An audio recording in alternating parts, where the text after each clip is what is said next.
Kečel throws an overhand right, and Džonson goes down. Kečel has done it. Džonson rolls over and rises. And then lightning strikes. Kečel is down.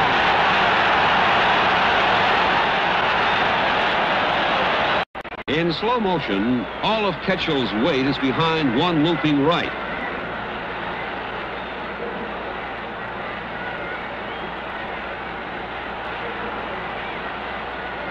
Slowly, Džonson begins to gather himself.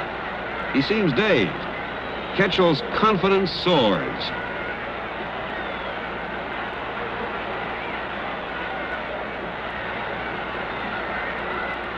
A perfectly timed straight right to the jaw smashes Kečel up to the canvas.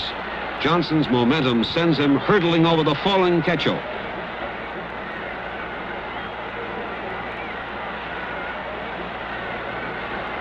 Džonson wipes two of Kechel's teeth from his glove. With shocking